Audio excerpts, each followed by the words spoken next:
Tom Haye, Timnas Indonesia ke Australia untuk menang? Pelatih Bahrain sindir Timnas, seperti melawan Timnas Belanda. Erik sebut Sophie Imam penuhi standar tinggi Kluivert.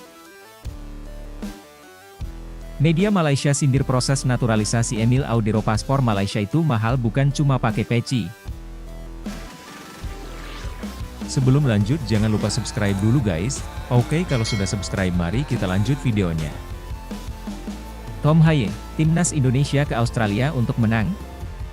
Gelandang Tom Haye menargetkan meraih 6 poin bersama Timnas Indonesia saat melawan Australia dan Bahrain pada kualifikasi Piala Dunia 2026. Kami akan bermain di sana untuk menang. Kami tidak ingin pergi ke Australia hanya untuk meraih hasil imbang. Kami ingin menang, ucap Tom.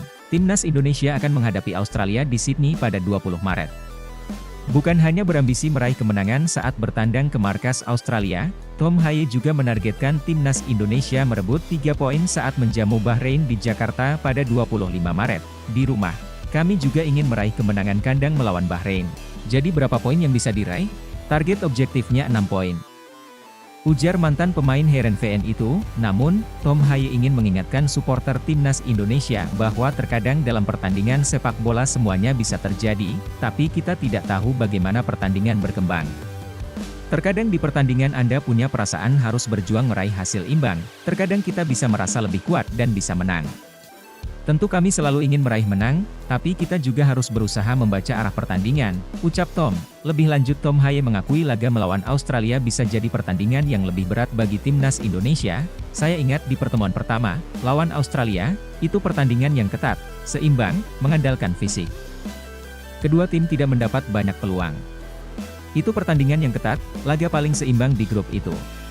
Sekarang kami akan menjadi laga yang berat di Australia, tapi salah satu yang dinanti, saya tidak sabar main lawan Australia, untuk laga melawan Bahrain. Kita tahu apa yang terjadi di laga pertama. Kami unggul dan hampir meraih 3 poin, sayangnya karena situasi yang berbeda, kami gagal menang. Tapi semua orang di Indonesia telah menanti laga melawan Bahrain. Tentunya hanya ada satu target di pikiran kami, yakni meraih kemenangan, kata Haye menambahkan. Pelatih Bahrain sindir Timnas, seperti melawan Timnas Belanda. Dragan Talajic, pelatih Bahrain, mengungkapkan anak asuhnya tak gentar menghadapi Timnas Indonesia yang diisi para pemain keturunan. Tampaknya, Dragan Talajic sangat mengikuti perkembangan Timnas Indonesia, yang tengah memperkuat timnya dengan kebijakan naturalisasi pemain keturunan. Indonesia baru saja mendatangkan sejumlah pemain keturunan yang kini menjadi bagian dari timnas, di antaranya Ula Romeni, Dean James, Joey Pelupesi, dan Emil Audero Mulyadi. Keempat pemain ini akan dipanggil untuk memperkuat berbagai posisi di skuad Indonesia, baik di lini depan maupun pertahanan, dan memiliki kualitas yang sudah terbukti di level internasional. Melawan Indonesia, setiap kali dalam daftar pemain mereka ada 2 atau 3 pemain baru. Sekarang 1 kiper dari Serie A dan 2 lainnya dari Liga Belanda, ucap Talajic. Bagi Talajic, kebijakan naturalisasi yang dilakukan oleh PSSI tersebut tidak mengherankan. Dalam sebuah kesempatan, ia bahkan melontarkan sindiran mengenai hal tersebut. Sepertinya, sekarang Indonesia bukan lagi Timnas Indonesia, tapi kami akan melawan Belanda. Kami akan menunjukkan yang kami bisa dan kami tidak takut, ucap Talajic. Bahrain kini berada di peringkat kelima klasemen sementara grup C putaran ketiga kualifikasi Piala Dunia 2026, dengan koleksi 6 poin. Raihan tersebut setara dengan poin yang dimiliki oleh Timnas Indonesia. Arab Saudi, dan Cina, serta hanya terpaut 1 poin dari Australia yang saat ini berada di peringkat keempat dengan 7 poin. Hal ini menjadikan pertandingan melawan Timnas Indonesia pada 25 Maret sangat krusial untuk kedua tim, yang sama-sama berjuang untuk memperbaiki posisi di grup. Pertandingan antara Bahrain dan Timnas Indonesia pada 25 Maret nanti diprediksi akan menjadi laga yang sangat menentukan bagi kedua tim. 1 poin saja bisa sangat berharga, mengingat persaingan yang ketat di grup ini. Dragan Talajic juga menyadari betul pentingnya kedua pertandingan ini untuk masa depan Timnas Bahrain. Ia menegaskan bahwa timnya telah mempersiapkan diri sebaik mungkin untuk menghadapi tim-tim kuat seperti Jepang dan Indonesia. Ia berharap anak asuhnya bisa tampil maksimal dan mengamankan posisi. Erik sebut Sophie Imam penuhi standar tinggi Kluivert. PSSI menyebut Sophie Imam Faizal memenuhi standar tinggi Patrick Kluivert untuk menjadi tim kepelatihan Timnas Indonesia. Ketua Umum PSSI Erick Thohir menyebut Patrick yang memilih Sophie Ini sekaligus jadi sarana PSSI memenuhi janji memberikan tempat bagi pelatih lokal di Timnas Indonesia. Terpilihnya Sofi Imam sesuai kesepakatan dengan Coach Patrick dan tim untuk melibatkan pelatih lokal kita yang punya talenta. Terus terang, standar yang mereka minta tinggi. Bangga ada pelatih kita yang bisa memenuhinya. Saya berharap ini jadi kesempatan besar pelatih kita yang sudah bagus dan punya pengalaman untuk lebih meningkat kualitasnya.